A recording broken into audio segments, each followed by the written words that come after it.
we have like online meetup that we were supposed to do it in Porto 15 days ago, but today we're doing it in live here in LinkedIn and YouTube. And we have Carolina and Pedro from Mindera, which is a tech company. Hello, and thanks for joining us. Carolina is an IT recruiter from there, and they've been building a really good employer brand. And I was telling before, once I got introduced to them, I fell in love with their career page, and I fell in love with the with the frequently asked questions page they have it there. Is super original, and I thought it was super cool. And also, what I found like super interesting, and I thank Pedro as well for joining, is to have like the IT or the candidate or the user side on it, so we can know from the Pedro's perspective how they see employer branding, how they participate, what is important, what is not important. Because as I do with my methodology about recruiting, is always first we have to know who is our customer, in this case, who is our candidate. So it's good to know from firsthand what they think, how to get them involved, and everything. So just to get to know you a little bit, can you introduce yourself 2 minutes, 1 minute, about who you are? If we want to start with Carolina. Okay, hi. I've been with Mindera for almost 2 years now. It's going to be 2 years in May. I'm part of the operations team. The operations team, we're a bunch of people with different focuses. My focus is on recruitment. At Mindera, we don't really have your normal hierarchy or normal organizational chart. We don't have departments. We work in teams. And so I'm part of the operations team, part of the recruitment team. This has been a great journey so far. I've learned a lot and I've grown a lot. My background is communication. I studied journalism, but I've changed my line of work and my focus, and I'm really enjoying what I'm doing right now, meeting people and matching them with our teams, with our projects, and helping the company grow. Fantastic. Go ahead, Pedro. So I joined Mindera, I think 3.5 years ago. So I when I joined, it was still not that huge company that it is today, with almost 500 people. My focus is mainly on mobile development. That was what I was hired for, but I ended up doing all sorts of things. So one of the last 20, as Carolina said, we work in teams, and we kind of, since there are no departments and there is no head of, we can try to do what we think we are good at and try to help in everything. One of the last things I helped with was copywriting our new marketing campaign, which is kind of away from development. But my day-to-day life is development, meetings, all that fun of doing code and seeing words transforming to magic. Fantastic. And you say like you were, well, it's good because you're gonna tell us like as well like the evolution, like from being a smaller company until now. But my question to you both is, when did you see, or when you think was important to work on your employer branding as you were growing, or for your when did you say, hey, we need to work in our employer brand? Because still we see a lot of companies that they don't pay much attention to it. So how was it key for you, and how was the decision is like, hey, we need to invest in your career page, in our employer branding efforts? I would say that when it comes to Mindera's brand, I prefer the term reputation, because it sounds like something that we built over time, not something that was strategized from the beginning. Branding seems a little bit something very shiny and something very put together, and our reputation is kind of what we are, is the collection of interactions that people have had with us over the years, with each one of us. And I think that we are constantly working in our employer branding in the way that we talk to everybody, whether it's clients, suppliers, partners, people inside and out of Mindera. I think we're building that reputation in everything that we do, in all the communications that we do, in all the ads that we do. We try to focus on showing what we're like, showing a little bit of our culture, having a little fun, laughing a little bit about ourselves, and putting the message out there that we're always growing, and try to spark people's attention, to get them interested in getting to know us. The way that we work on our reputation, it's a little bit uncommon, but we try to put ourselves out there, show ourselves, be in events, talk to people, answer questions. We get a lot of questions about our unique way of work. We like to be there and to answer those questions directly and as simply as possible. I would say that it's more about having a direct communication and eliminating obstacles in this communication, in this connection with people, that it's put together an idea of who we are. Okay, but when did you decided like it was important to work on it, or how it was like this? You say, hey, we need to put some effort into this. I think when I arrived, it was something that was already built, the reputation and some of the ideas that we have on how we like to present, or rather not present ourselves out there.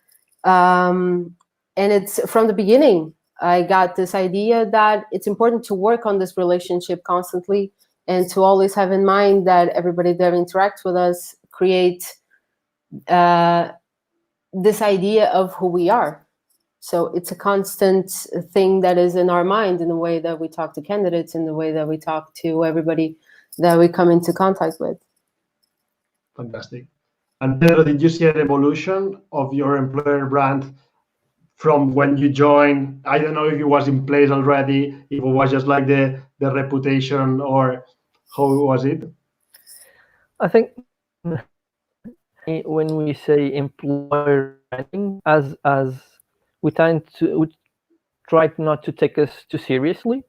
So I'm not even sure if we have an employer branding as an overall concept that if you ask everyone in the company, they would say, well, that's our branding. We kind of defined concepts, and there's a key phrase that is related with building products that we are proud of, with people that we love. So that's kind of our main brand, if you want to call it that. We tried, I would call it values. So what do I value at the company that I want to share? And the way that our branding or values grew up, I think, is as we grew up as a company, we at the beginning, I guess it was the people that were around us that we knew that came and joined us. But then a lot of other people starting to question us and ask us to go and present ourselves, and thought we are different. And most of them called us, well, that mustn't work. That must not be true.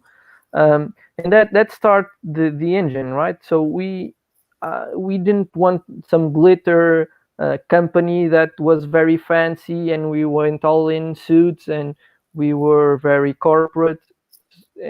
So that was also our main goal, to go to events, to be normal people, to speak with people, to share how we were.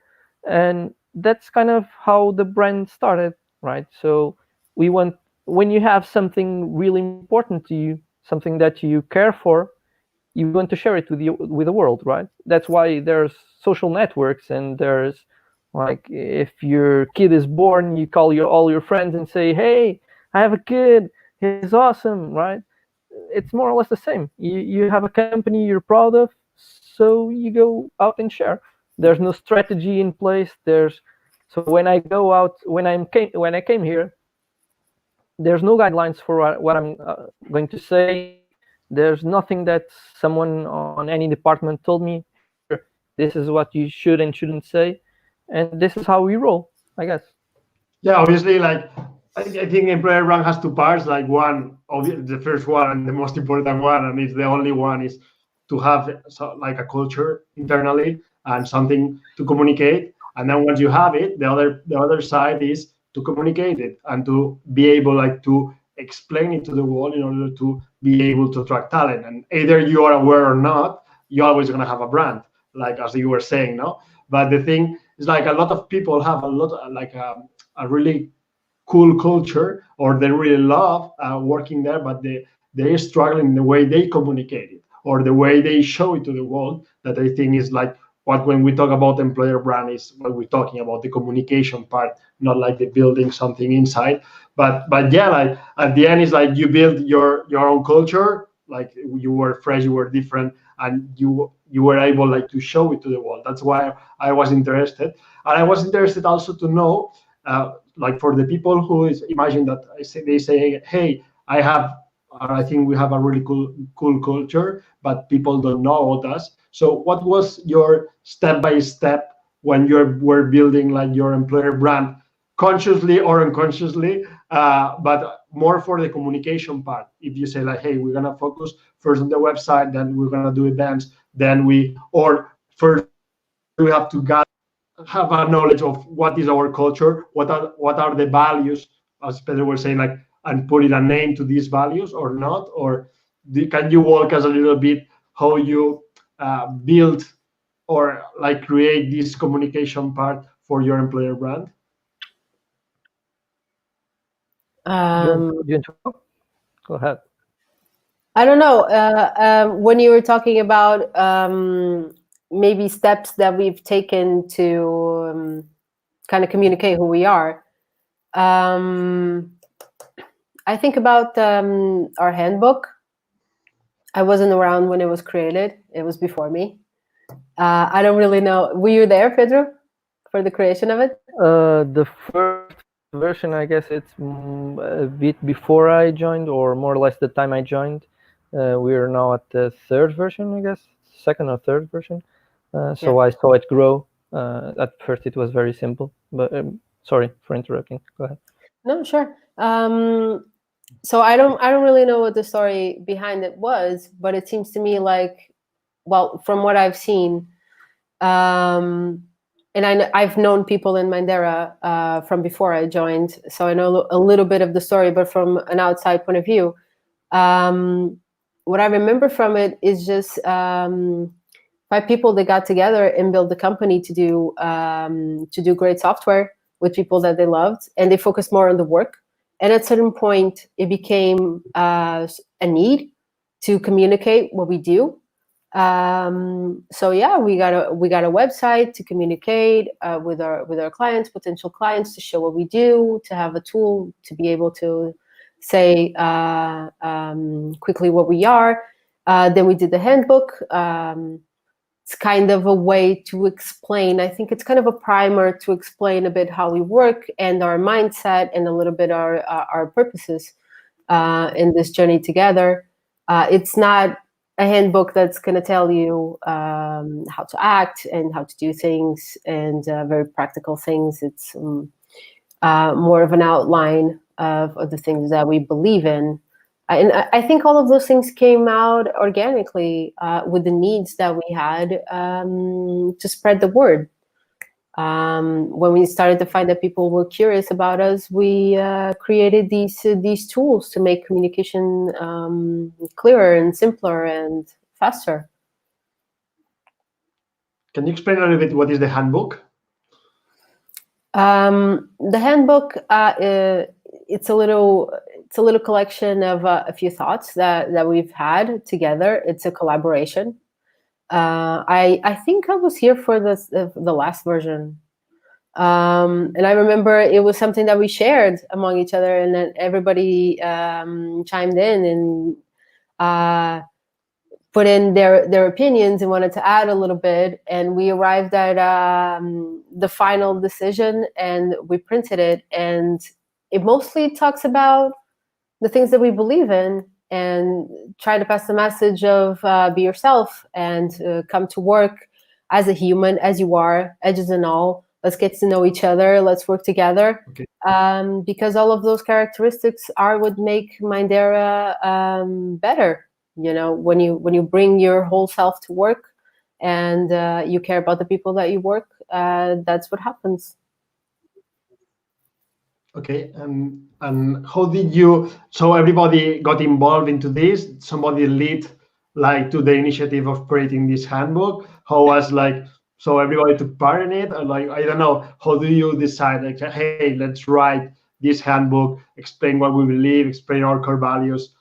Do you remember? Or do you know either Pedro or you, or if you participated on it? How they asked you to participate on it? That's a curious question, because that kind of goes. People always question how we do things because we don't have if we had departments, you would say, did your head of HR had that idea, or did anyone that had idea and then the HR picked it up and printed it out? So normally that's how companies work, like a very stratified thing. Here it's much more simpler, right? Someone had an idea. Okay, this is cool. I saw that it actually came from another company that we saw a handbook which we found very nice, and it was they allowed us to do a similar copy of them with their authorization, and we adapted to our own culture and version. And you said, okay, this is nice. So how do we decide this? It's simple. One person or two or several have an idea, they get together with more people and they discuss if that makes sense, if that doesn't make sense, and then you try to assess if the people that have some implications on it also agree with it, and try to reach some decision on it. And at certain point you need to say, okay, I'm leading this. I can make that decision for some reason, so let's go with this. And for a handbook, it's easier, right? I could have done that. I could have said, okay, this is cool, let's do it, and we would do a first iteration, share with the company, with the entire company. Okay, what do you guys think about this? Is this nice? Do you want to try to add stuff to this? Do you think it represents every one of you? And that would grow up organically. What would happen also would be that people wouldn't be interested and that idea would die, as some of them do. That's how we kind of see if ideas make sense or not. They either grow and flourish, or they die and you never remember them anymore. Exactly. And now, how do you use this handbook in your day-to-day, or for recruiting, or for showing your company? Like, do you handle the handbook, or it's something that you give like to first day to the employees, and it's not shown to candidates? Like, how do you use this handbook? We've been taking it with us, the printed version, to events. We usually leave it out on the table if we can. We tell people, take one if you want, or just browse if you prefer. We try to give it to people who come and visit us. We have students, we have companies, we have just people that came to know us and they're curious and they get in touch with us and they come visit us at the office, and we give them the tour, talk to a few people, and we give them the handbook generally. We usually at recruitment have the digital version of it, and we send it to candidates also. I think we have it shared I think I have it shared in my LinkedIn. I'm not sure. It's either that or a YouTube video. So we try to disseminate that way. We don't usually give it to new recruits. It's like it's something that they either already heard about it. That's Yeah. super cool. I think, and I really love, and here's the comments. People say like, obviously like Emma, that I love her. I always say like, if you're proud of your brand, you should communicate it the way you do it, and co-creating with everyone this handbook. And also I love the way you are using it, because it for me helps both. No, I always say like when you work on your employer brand, you're not only helping like for attracting talent, if not also like for communicating to your customers or to your potential customers or to the world your personality. How are you? Who is the people who build this company? What they believe in, besides of the product we're selling or the service we're selling. So I really love the way you use this handbook. So congratulations, and it's something that I'll check obviously because I see it in your website, and also I see that you mentioned the previous or the original handbook where you were got inspired. So I thought that was really cool, but I wanted you to explain a little bit. So, and now Pedro, if like we want, now we're talking about IT talent and then we'll talk in general. So to get to know your perspective or the perspective of the IT people, what are the things that you or the people that you're working with you values or wants to know about a company, about a project, whenever they are looking for a new role or they are looking for a new project? So what is the information that you think is key for companies to show if they want to attract or they want to show their company and to be attractive for IT talent? Because sometimes it's not they're gonna make up something. It's no, I'm going to be honest, but I need to know what to explain, what to show, because sometimes we forget about explaining how is the team, how is the stack we use, how is that. So what are the main things from your perspective that are key for companies to show when you're analyzing a new project? So I really think it depends on the profile of person that you're looking for. So of course, a lot of people value money over a lot of things, but I think there's a whole lot of different things that people tend to look at. So culture is one of those things, and culture is a very broad thing to say as a keyword, right? So what would I really look into culture? So how do I have freedom when I work there? So can I use my head instead of just my hands? Is one of the things that really bothers me on some of the things that I see on the market. If I'm free to use my entire self, if I'm free to be myself, so with my opinions, with my clothes, with whatever, it is also on the IT is it's more or less a common standard now, but on other industries isn't still there's still very harsh guidelines into those things. Another thing is the freedom to do multiple things. As I said, that's one of the things that I really like at Mindera. So as time passes by or goes through my life, I tend to get interested for different things. And if I understand that the company's role is very specific, so I need to code 8 hours a day and just sit quiet coding, do nothing else, just speak with my manager or whatever, that kind of distresses me because I'm much more than a simple coder. I also like marketing campaigns, as I said before. I also like recruiting. I also like, well, all sorts of crazy stuff that I've been doing here.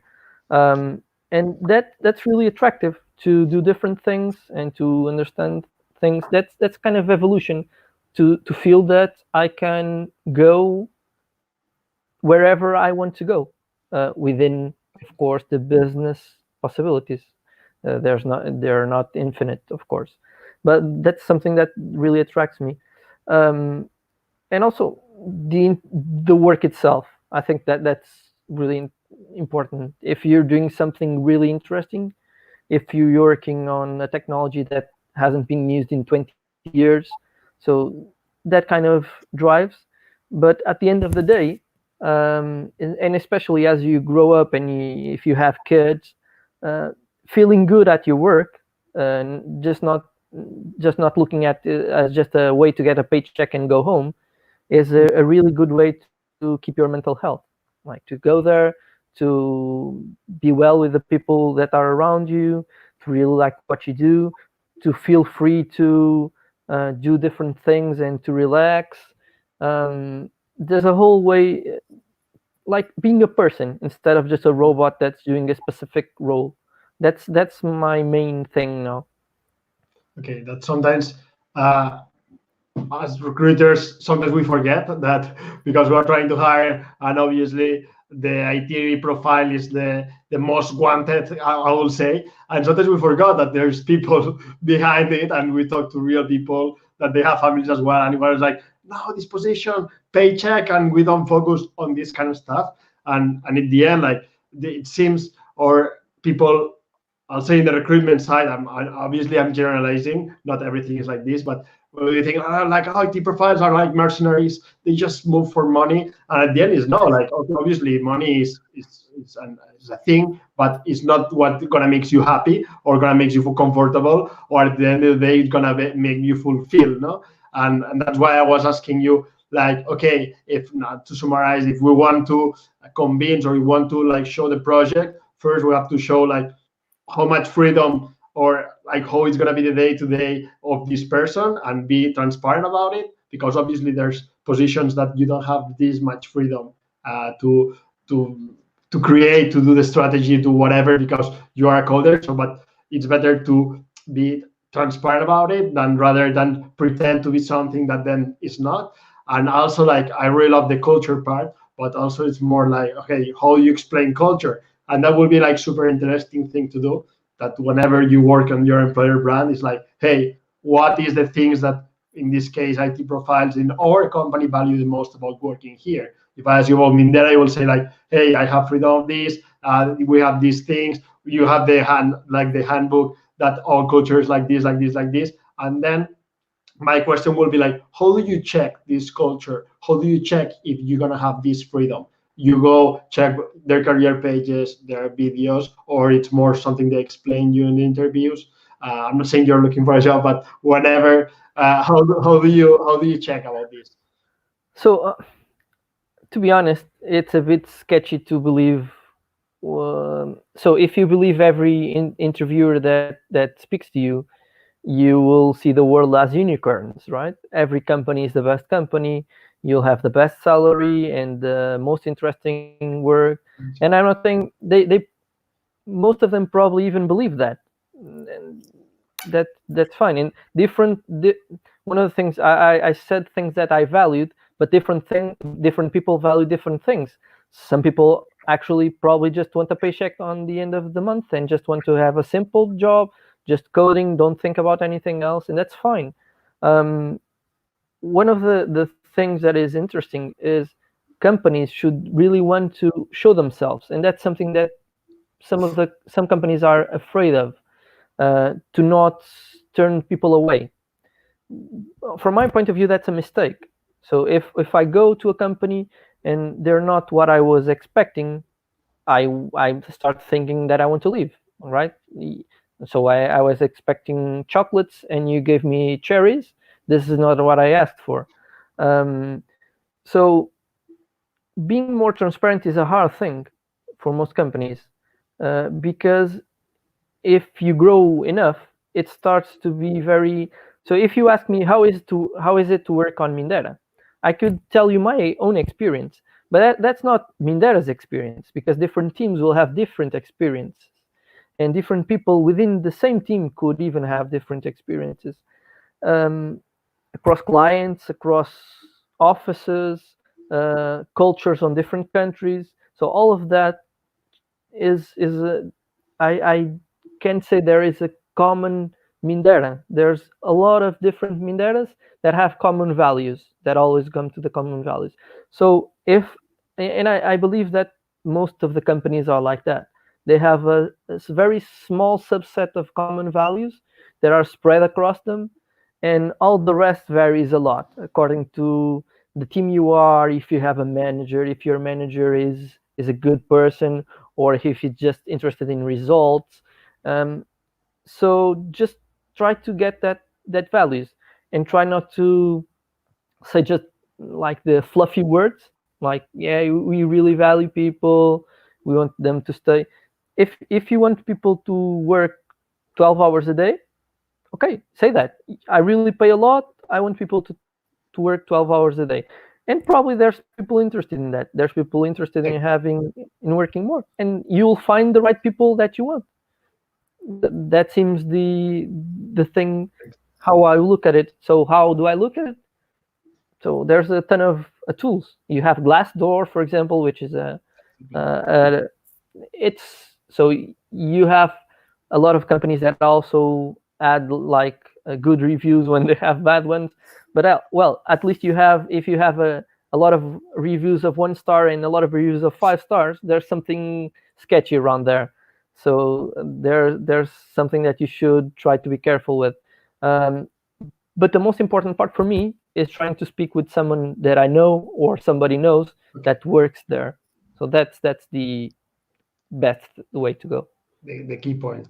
I think what you say is the key. At the end, it's like when I help companies with their employer brand, and what I say is like, you have to tell the truth and you have to show yourself as you are, because if not, it's like the same when you are in or you look for a relationship or for a girlfriend, for a boyfriend. You can pretend to be super beautiful, but that's for one night stand. Like, you have to show at the end yourself if you want a long-term relationship, because if not, it's a lose. It's like, if I tell you something that you want to hear in order to come work, if the first day you arrive and because I haven't showed you anything, I haven't worked on an honest or genuine employer brand, or I explain you something that you made your mind and you didn't see it, then the first day that's not for me. So the next day you start looking for a new job offer, and in 2 months you leave. And if you leave in 2 months, what happens? Like, I lose as a recruiter because I have to restart. You lose as a candidate because you lose 2 months. Probably you left another project that you like better. You spend 2 months like struggling, and then all the team that welcome that guy, it lose as well, because it's like, we had to train. We try to push this guy to make him feel comfortable, and after 2 months, that person leaves, and that's like, well, for me, I've been feeling this situation, and that's like it burns you as a professional, because you want to build a team and you want to keep. So for me, that's the key, and we don't have to pretend everybody to be like Google or to be like everybody has to be Mindera now because Mindera is super cool. You have to show your own personality, and you have to show. And for people who needs to start, what you say, Pedro, is like, if I ask you, I'm gonna have your own perspective. But if I ask you and all your team, then I can have common things that all of you agree. Probably then I have like different things that is your own perspective. But if you say 10 things and 5, all of you say that 5 things are the best of working in Mindera, I can start building my brand from these 5 that everybody has in common. That probably is your values, but also like can be like key benefits or on everything, no? And related what you say about Glassdoor, and that's my next question for you, is like, who owns, for instance, this strategy in Glassdoor, or the strategy for employer branding initiative like Working Glassdoor, or social media, or initiative like to go to events? Is an owner in the company? Is HR? Is marketing? Is like you have like cross-functional teams doing it? Because you said, Pedro, that you also work in marketing campaigns and stuff. So normally people tend to reach the operations team, someone within the operations team, because it's our public email and our people that are more engaged with operations, as in going to events or organizing events within Mindera. And one of those people tend to reach other people. It can be tech people, it can be product people, quality people, so all kinds of roles. And they tend to be aware of people that have done that before, going to an event, or have shown interest in going, and they just say, hey, we have an event. So this was an example. So Carolina reached me and say, okay, Exactly. do you want to come to this? Say, okay, sure. Let's just look at my schedule. Okay, it doesn't hit anything that I have scheduled, so let's go. And I've done a lot of previous things like this. So going to universities, open days, you're interested in going, you find it fun, or you just find it's interesting to know other people, and you go. Yeah, that's how it happens most of the times. We get a lot of requests to be at events. Some of them we already know, and we come into contact with the organization. Others, it's just an ask, and it sounds interesting, it sounds cool, we want to go, and we try to get someone else excited to go with us and to give their point of view, their personal point of view. That doesn't always happen. Sometimes we can't find anybody with availability to go to an event, so we'll go, two of us from the same team. But we try to put people in contact, like devs in contact with devs, so they can give their own point of view of how things are in Mindera. We think that's really valuable to be able to give that experience, to talk about that experience in a very direct way. And that's how it happens. We just challenge people to do these things, and often we get volunteers, often we get people interested in coming, so it's great. When it comes to the social media accounts, the Glassdoor and everything, we have a group. We have a channel on Slack. We usually, when we want to do something different, we usually talk about it there. Hey, I had an idea. I think we should do this. I think it's cool. We talk about it, and if we agree, we just do it. We just make it happen. Yeah, I can give an example, like our Medium account. It was something that I really enjoy Medium, and I wrote a lot there. And we had our blog on our webpage already, but I thought, okay, couldn't we also be on Medium to reach other people? Because it's something that I found cool.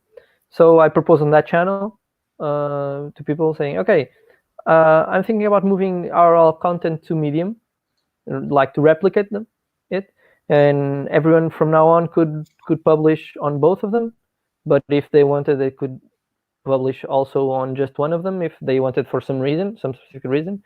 And people say, okay, seems fine, go ahead with it. So I created the account, I did all sorts of configuration, created all the accesses, migrated all the articles, and now we have a Medium account. That's kind of how simple it is. Probably if I want to post a stupid post and I add it on the channel saying, okay, guys, how do you think about this? They will probably say, okay, this, Pedro, you need to stop drinking. Don't do that. It hasn't happened before, but you never know. So Pedro, my question is, because I don't know if you are a rare example or if, like everyone from the operations team or the IT team is like you, like everybody participates and everybody is super aware of that. So my thing is like, it's you, it's everyone, and if it's everyone that participates so much, well, go ahead. No, I think so. Not everyone does this, because I think not everybody is interested in writing articles to Medium, right? So if you go to any company and you say, okay, raise your hand if you want to write an article about anything you would like on the company's page, I would wonder. So I would really like to do this exercise. I would wonder how many people would raise their hands. And there's, why do you think that is? For me, I think that there's like a responsibility that you sometimes, it's a bit hard to cope. Like you stop representing yourself and you're representing something bigger, and you're afraid of, okay, this is how I see Mindera, but is it really Mindera what I'm writing? Does everybody feel identified with this? So this is a hard thing to do, and a lot of people at first are not comfortable with this. So I haven't. So when I joined, I didn't join in 2 days later. I was writing articles on Medium. It took me actually a few months or maybe a year to start to get more involved on those things. I was also interested in doing cultural interviews, which is something that we do as part of our recruitment process, but it took me 2 years to actually start doing them. So it grows with time, and some people actually find it curious and start doing it, and probably most of them don't find social media curious, for example, or different things. So not everybody does everything, and I think that's good, because we're not all the same, and we should follow whatever interests us. What I really think is important is to always keep the door open if anybody else wants to join, more than being really happy like we have 200 people interested in writing articles. Is that really important? I'm not sure. But why I was asking this is because when I talk to IT companies and they have like super big teams, and it's like, okay, for me it's impossible to make them participate. We do a lot of initiatives, and they are leaded from HR and or the employer branding team if they have, and they are big enough. So they say like they don't want to participate at all. They don't want to participate in social media. We do challenges, we do talks, and they are not interested into that. So that's why I wanted to understand, like maybe Carolina, you know the secret, or Pedro, like what you will give to some company that is telling you that. It's like how I make brand ambassadors or IT people or operations team participate in the employer branding efforts. So do you have any tips that they can do? I have something. So is it fun to do? So is it work? Is it more work or is it fun? So because I'll explain you why I'm questioning this. So the first events that I went to as what you call a brand ambassador, which is a very ambitious word for what I was doing. It's true. So I went with a colleague from Mindera, and he was a very funny guy that was very confident and all, and I love doing pranks. So I prepared the prank during our presentation of Mindera, something that had nothing to do with Mindera. It was just me kind of trying to embarrass him a little to see how because we had a good relationship and I found that funny.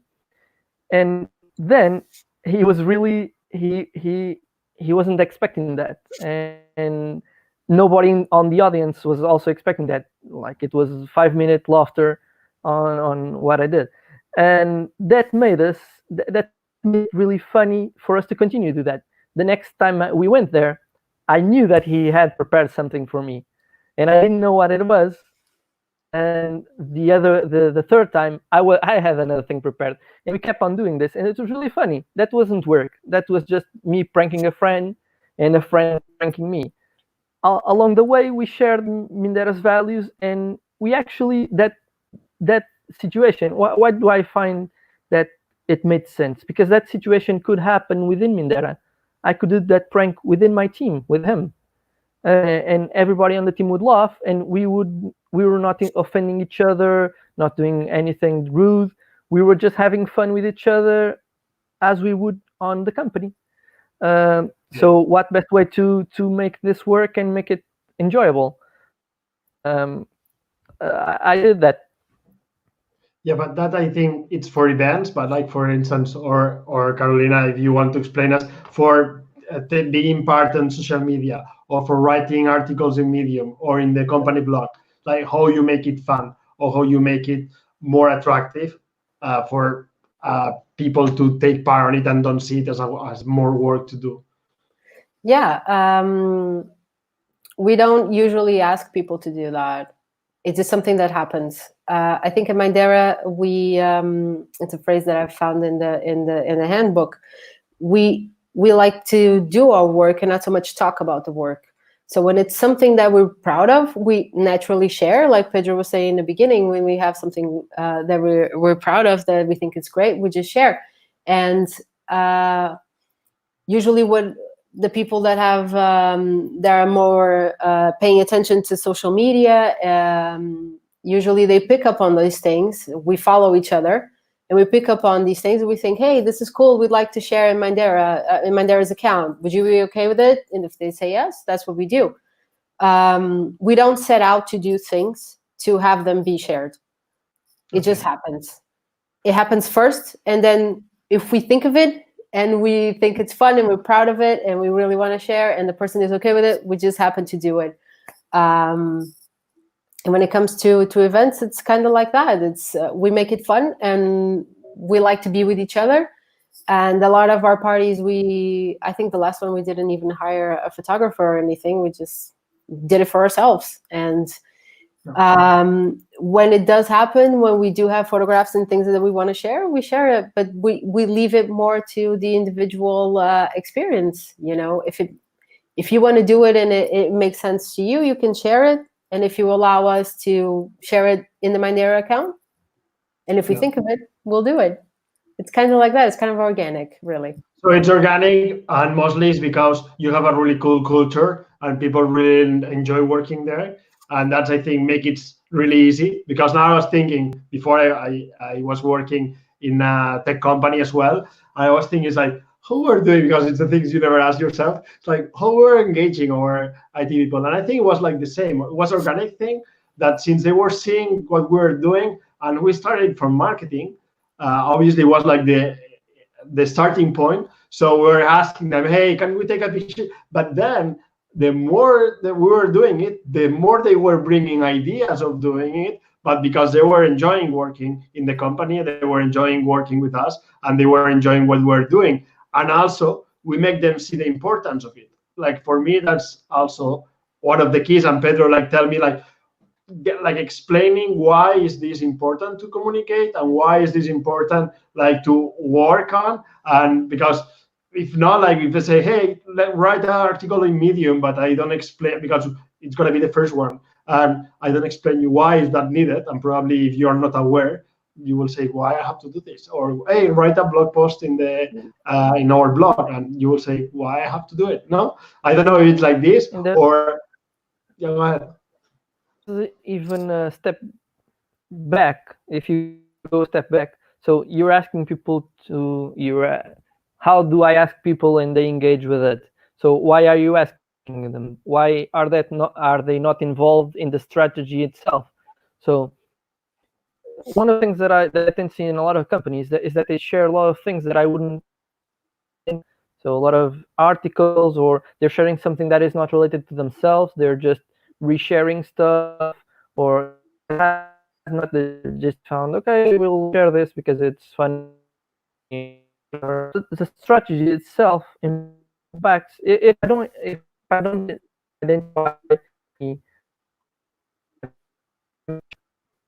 write up, okay, because I'm associating with something that I'm not really comfortable with. So if I'm not strategy, or I didn't get involved in the strategy itself, why should I get involved in work? So it will be more in doing something fun. I also have a different. So I wrote an article some time ago on how our salaries worked, and that for example was something that people kept on asking me, and it takes some time to explain. And after the 5th or 7th or 10th person that's just gonna send the article, because this is quite a journey in explaining where it came from and how it works and why it works. So this is also something that I see doing, something that people keep on asking you. That's a good thing to write, instead of explaining something 10 times. Why don't you share it? If people are asking, they're curious about it. Okay, and you become part of the strategy. But the thing happens that right now, and I was asking that, and I'm gonna ask you now, like, another question related to that, is that because a lot of companies are lost right now, and they don't have a strategy in place in order, like, to build an employer brand, or to build a strategy to attract talent that match the culture, or HR works completely apart from the operations, and they, that's the situation in a lot of companies, that they say, like, we are HR, our employer branding, and that's the rest of the company, and we need to fight for it. But everybody see us like an annoying thing rather than a key thing of our key strategy. Because when we do like meetings with all the company, HR never appears in any conversation. So it was asking more for these kind of companies that they want to work on this. It's like, how they start, like, because they don't appear anywhere. And I see, like, in Mindera, you have it at your core, like explaining who you are, showing who you are. But in a lot of companies, they're struggling a lot to attract talent, but also they're struggling a lot to engage and have people committed to the company. So my question for both of you will be like, what worked the best for you? Or if you have to give me like 3 key points to have like a committed team, what would that be? I would say that if I were coming to an environment like that, and if I wanted to build a reputation like we have at Mindera, I would first work on that relationship between the HR department and the rest of the tech team. That separation, all of that space between them, it's what making them not understand each other. And it seems like every ask from HR is work and not fun, like Pedro was saying. So I would work on that relationship and bringing people together and putting them together. We're all the same company. We're all working for the same purpose, and not seeing each other as something separate that we have to get excited and engaged to do our work. That is someone that we have to engage to do our work. When we work together collaboratively and everybody is part of the same company, I think that comes more naturally. And I think that would get people to participate more in the culture, and it would make people more interested and to have more fun. And one of the things also that is important, not give people guidelines when they go talk about their company. We don't tell anybody this is what you should say, this is not what you should say. We just let people be themselves and show their own perspective. And I think those two things together really make people excited to work here and make people excited to talk about it. Yeah, I would. I have a story. I work with a guy that was kind of the designer, and I'll tell you his title after the story. But he designed a very complex and crazy sketch of an app to do. And when we asked him to get involved, like how we're going to implement this, he said, "Okay, I'm a thinker, not a doer." Okay, so and that's this actually happened, and this has been in my mind as a sketch for how departments work. So you have the thinkers and you have the doers, and the thinkers think of a really nice strategy to attract talent and then they tell the doers to do it. And that doesn't work with me. Okay, you can tell me go and do this, and if I really need to, I'll do it. But that's it. I'll do the minimum possible. If I don't find it funny, or if I don't find it engaging or interesting, that's it. I'll do it. Like cleaning the dishes. I need to do it. I don't pass 3 hours doing it. So break that separation of thinkers and doers. So if you want to get people engaged, ask who is interested in trying to elaborate a strategy, and those are the ones that are going to do it afterwards. So it's a single line instead of just people thinking and defining strategies and then people doing it. That breaks a little bit on the head of things, and like the biggest guy on the room defines a strategy and the others need to do it. Well, but that's the way of, I think it's for me, it's a bit insulting sometimes to just look at people as like workers. It's like ants. You have the queen ant and the workers ant. Well, we're not like that, right? Everybody has a head and they can use it. So exactly. Not using it, it's really insulting, and people react to that, even if they're not aware of that. That's what drives non-engagement. It's just, you're a worker and I'm a thinker. So break that. So we'll be like, do a co-creation, so you can co-create the strategy. It's not, you don't tell them what they should do in order to help you. It's more like, hey, we have this goal. It's a common goal, as Carolina was saying, like, hey, we're the same company. We have this goal. we are looking for people to work with us. So, and we need to work on an employer brand strategy, or we need to work on. So let's co-create with that. So that will be like, not like to summarize this point is like, let's bring and do the things together, not just from HR. We tell them everyone what should be doing, and that's all, because then it's when people is not engaged. No, I guess. Yep. And did I get it right, Pedro?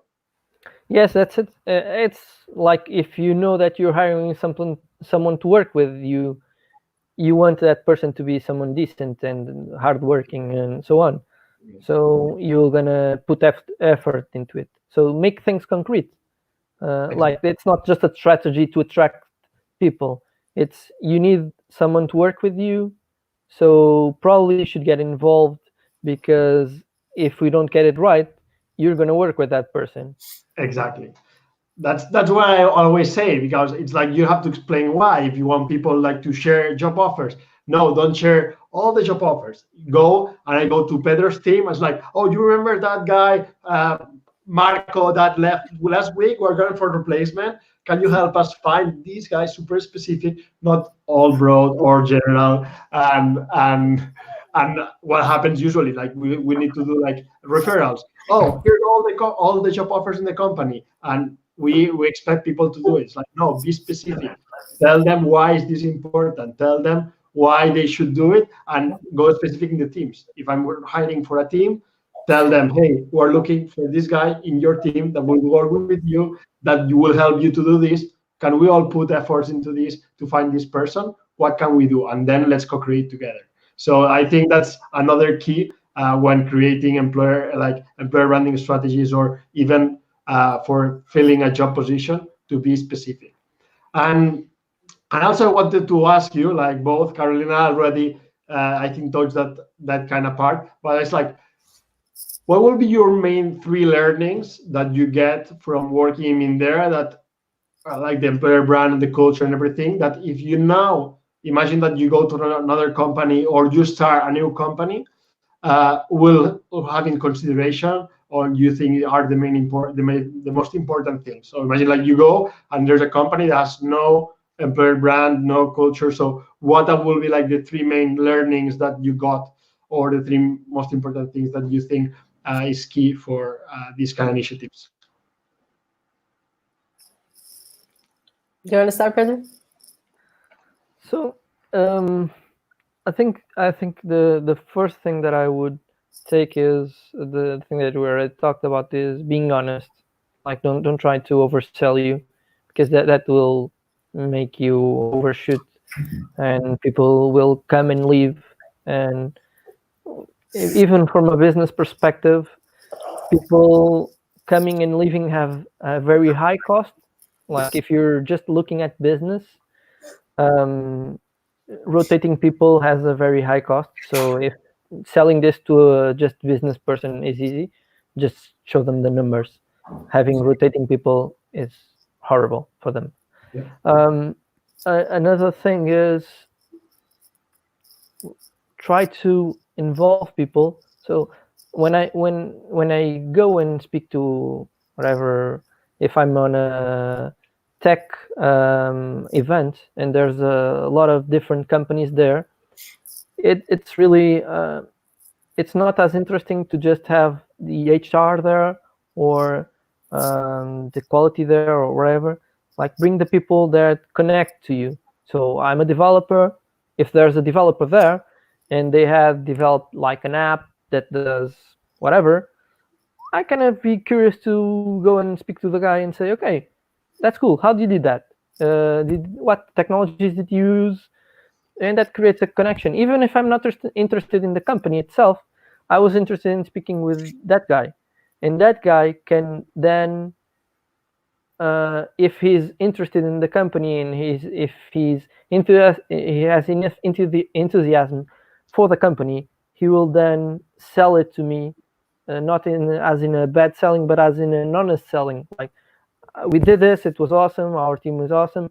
And you can feel when it's true or not, when they're just selling you unicorns, or when it's actually an honest guy saying, okay, I did this, it had pains, but my team is great. I have a couple of guys that are awesome. Our QA process is not the best. We had the automation is horrible, but the team is working on that. So you kind of feel that's how you feel things. So definitely not oversell it. And one thing that I always find it curious to ask is, what's the thing you least like on your company? And that's a very interesting question to hear answered, because if you're just selling unicorns, you just try to find something quick just to sell it off. Like, we have too much talent. We don't know what to do with so much talent. And if you hear that, you just, okay, forget it. Just stop there. I'm going out. Okay, because everybody has problems, and being honest with them is nice, and it's respectable for the person that you're talking to. And I think it's the easiest strategy, because being honest, you don't have to think or think, just like share whatever it is. So if you have people in your company and they are happy in your company, ask them why they're happy and explain that. Don't try to bring fancy arguments. And obviously, show your flaws as well. Even to a question, it's like, hey, this is not super great, but share it. If they ask you, share it. Obviously, I'm not telling you highlight it everywhere, because nobody want to highlight all the worst. But if it's gonna be a bad thing, or not a bad thing, but something that people might find not super cool about, it's better to be transparent about it. And the earlier the better, because you don't want people to go ahead in the process, or to get to know you, if that will be a stopper. So better share it beforehand and say. But that's why I say, I do the comparison with long relationships. It's like, you have to show who you are. If you pretend to be someone else, and you pretend, it's the same with job interviews. If they say, what are your flaws? I'm too perfectionist. It's the same kind of stuff, but with the other side. And let's not forget that people do this, but we also do this as a recruiters. So it's better to be honest, and to share who you are, and don't be afraid of it. And obviously, if you want to have the best culture, start working on changing it. But in the meanwhile, explain who you are and be transparent, because that's what people will find whenever they join your company. They won't find whatever you want to be. They will find whatever you are right now. So whenever you are something new, then renew your career site, renew your messages. But in the meanwhile, be transparent. So I really love this point. And Carolina, I would like to hear your points, or your main point. Yeah, I agree with everything that Pedro said. I would add maybe a little bit more focus on, I would highlight the part about doing things for yourself.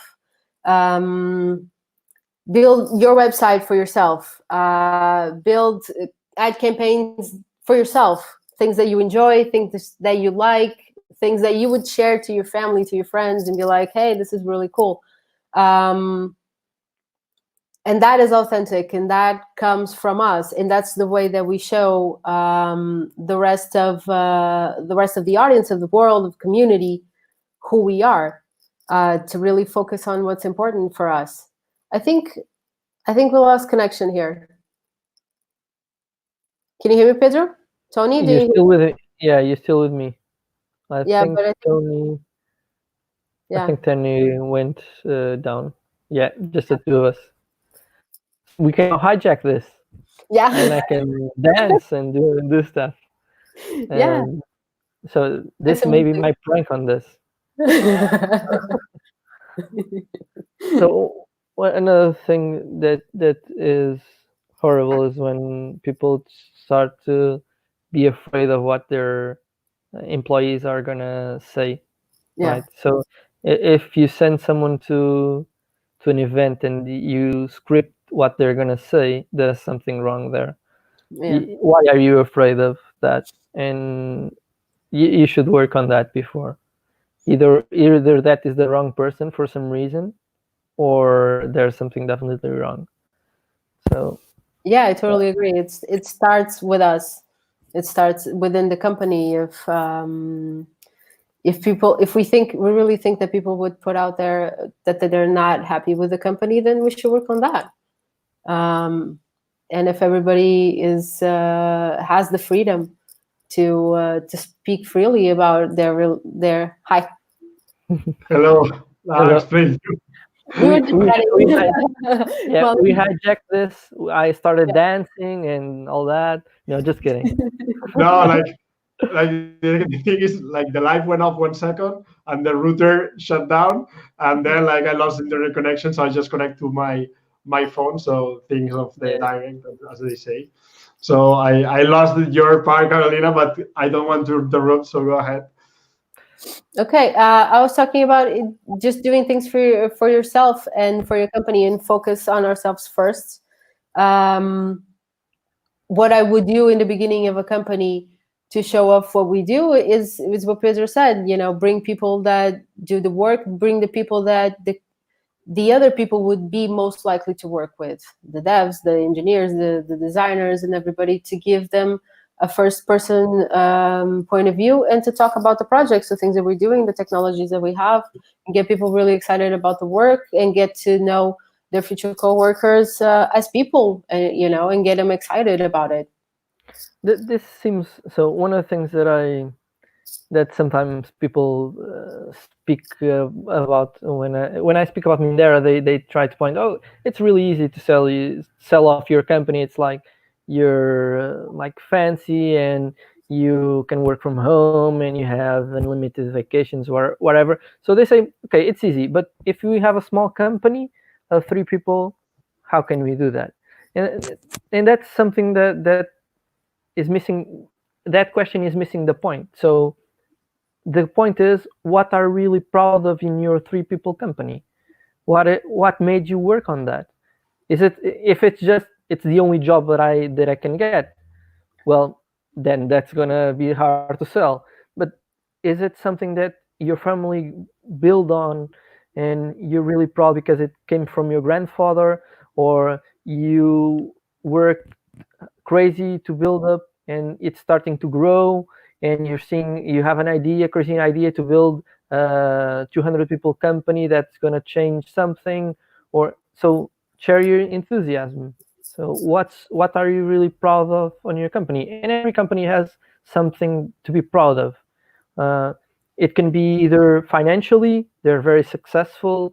It can be product-wise, they've done some crazy product that's has really revolutionized the world. They're a very humble company that take care of their workers. Everybody has a story. You just need to focus on that interesting story instead of just trying to overshoot it. Exactly. That's the main thing that I always try to ask the people, because if it's a jar, you cannot find out what is that main reason, because sometimes you think that people work in your company because one reason, but people is coming for another reason. So ask the people in your company, what, as you said, like what is the thing that makes you the happiest or the most proud of, and communicate that. Just like to a little remember to everyone who's watching, if you have any questions for Pedro Carolina, please in the comments ask us any questions, or if you want to know anything, please do, or whatever your opinions are as well. So by the end, now I'm gonna ask you the last question, and let's see if we have other questions from people. What is your biggest challenge right now in order, or your new project to keep building your employer brand, or to keep attracting talent in Mindera? You want to start? Yeah.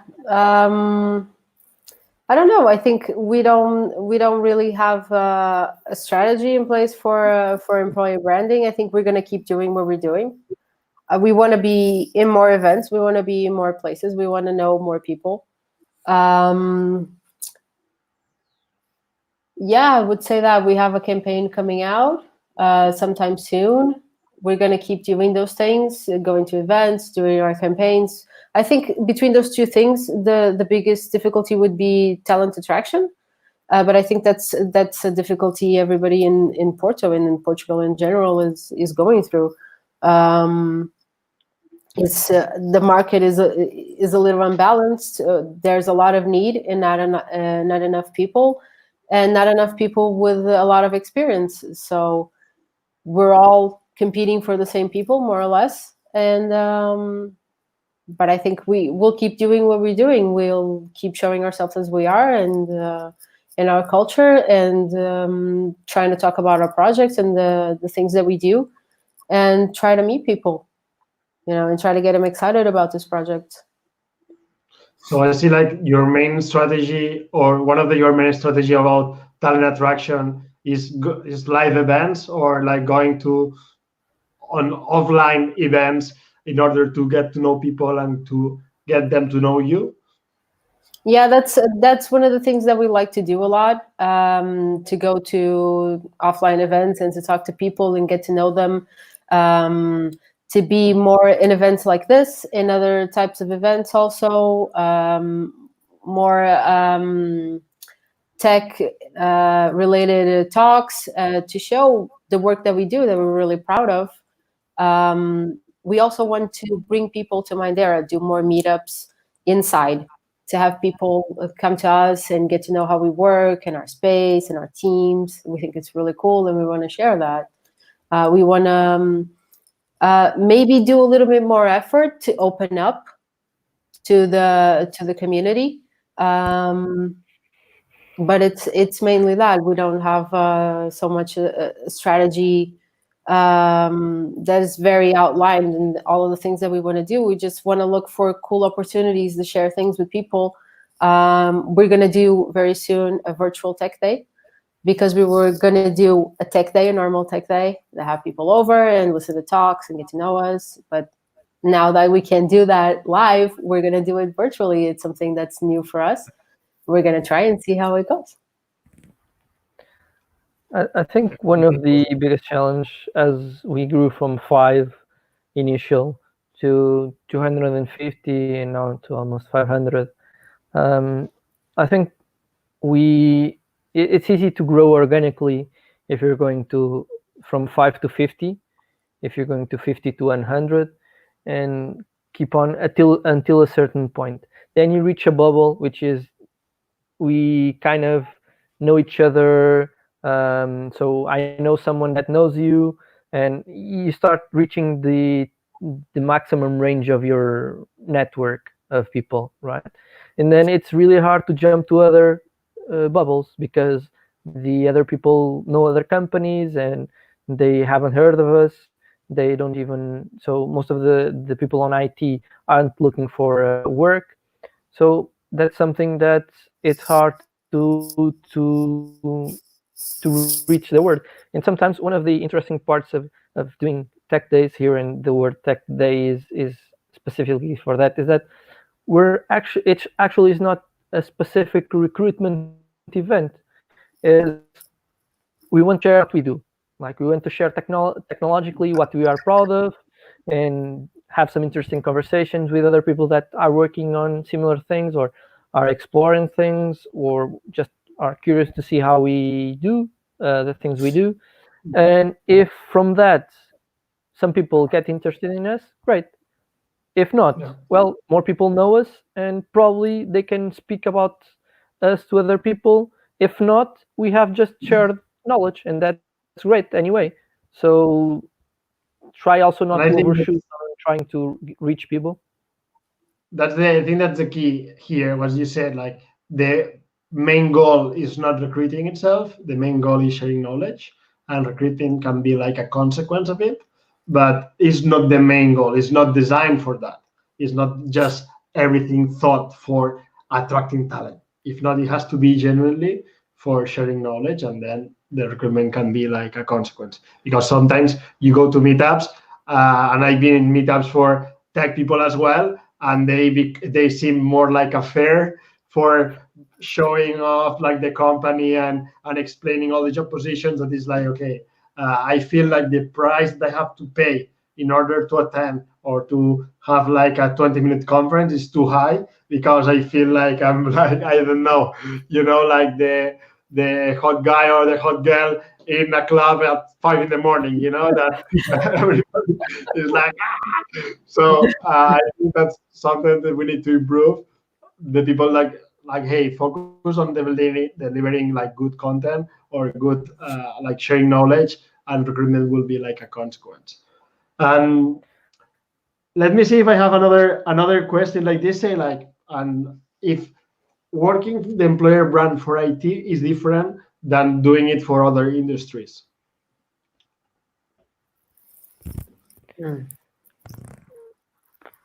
I don't know. I don't Maybe. have. Go ahead. I'd say so. We kind of are on the last 10 years, I guess, from Google to Facebook to other kind of crazy companies. I think we're on our golden age, where there's money pouring into very high tech companies and crazy conditions and crazy salaries, and so you have to attract on more than salary. If you're trying to, if you have like a shoes factory where people receive the minimum salary, if they're increased for like 100 euros, that's gonna be really important on their life, even though their work can be a bit more unpleasant. Like they have kids at home and they have to pay rent, and that's really changing a bit for the better their lives. They're not so concerned because they know they can pay their rent or whatever. That's a different area, and doing it's, you can sell culture, just culture, to those people. Like they would say, okay, culture is nice, but it doesn't pay my rent. As in the IT and other areas, the salaries tend to be higher, and people, it's like the pyramid of the hierarchy of needs of Maslow. So people are not thinking what they're going to eat tomorrow or how to pay their rent. They're trying to get an enjoyable job and be fulfilled. So that, I think that's really different among the industry. So the kinds of jobs where you're really aiming to a interesting job and you're not concerned. So if I left Mindera today, I know that I would have another job really soon. It's kind of very different than an industry of there's a ton of people and not enough jobs. So from that, yes, it's different. One is competing more on salaries and benefits, and the other is the whole pack. Yeah, for me, like if I can give my opinion, because I've been working with IT companies for the employer brand, but also been working for employer branding projects for all kinds of companies and also for factories. And the thing is, my opinion is employer branding for IT, it become like a need. And why? Because since there's a lot of competition, and you're saying people is not focused anymore just on the salary, if not for other stuff, made the industry or made like employer branding efforts more necessary for this kind of profiles. But that doesn't mean that it's not necessary for the other sectors, because I've been working for employer brand for factories, and what happens is like when you ask them, and I think the process, and my opinion is like the process of creating an employer brand or like the communication is the same for all the companies. At the end, it's like show transparency, because even if I work for with a minimum salary, I can choose. And imagine a bartender. If you explain me how is the day to day, probably if I make like 3 euros an hour or 5 euros an hour, the same job offers pay me 5 euros an hour, but still I want to choose an environment, a culture, or something like this that will match my personality. And if I don't have this information, like you, like obviously I have like a low salary, and even I'm working in an environment that I don't like. That's the worst. So what you want is like, okay, like the salary is the salary what you have, but then following the Maslow, there's other stuff that is belonging, that is like working with people like you. So when I'm working in factories, and when I was asking what is the thing that you value the most, they were saying like to have autonomy, to have freedom, to decide if there's any issue in the production line, how to solve it, and not to have to ask every move, everything to my boss. And that's the main benefit they were seeing, not the salary, not the schedule, if not like this freedom of doing this. When we implement that in the job offers and in like the auxiliary, in the factory lines or every blah blah blah blah, we're putting the main benefit. Do you want a job that you will have this freedom, you will have this benefit?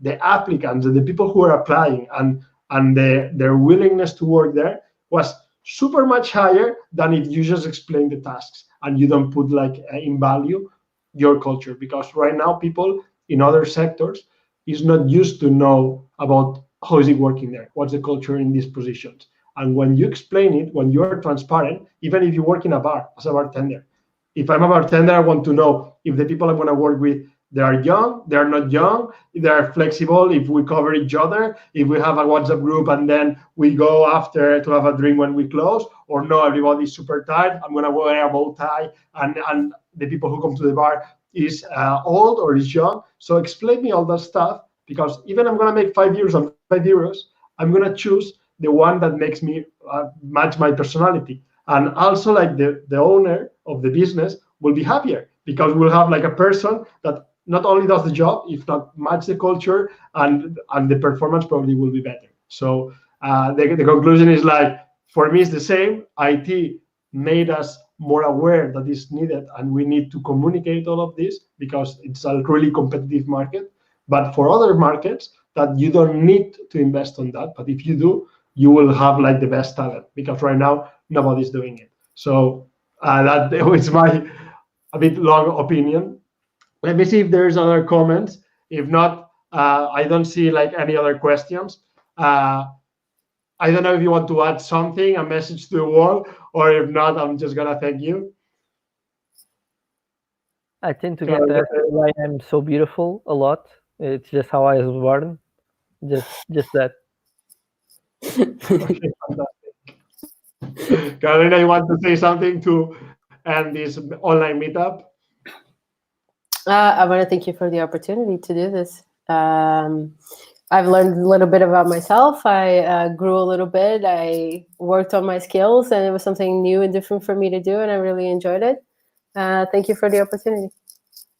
Well, and thank you for participating to let us know a little bit about your culture. That I think it's an example, and I honestly and genuinely congratulate you, because not having a strategy in place and achieving what you are achieving in terms of employer brand is super cool, and I think it's really admirable. And having like this handbook that organically grows and you show to everyone, I think is an example, and it's also like really generous for you to explain to everyone, because obviously you're sharing tricks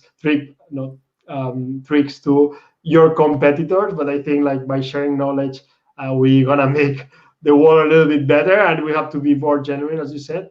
And thank you everyone who came to the online meetup. And I hope that we can do this meetup again in person really soon. So if we stay at home, we're still healthy and safe at home, like we will go through this, we'll all learn from this experience, and I hope to see you all in person soon here in Porto. So thank you everyone, and have a good night. Thank you, Thanks Pedro, for having us. Thank you. Ciao. Bye.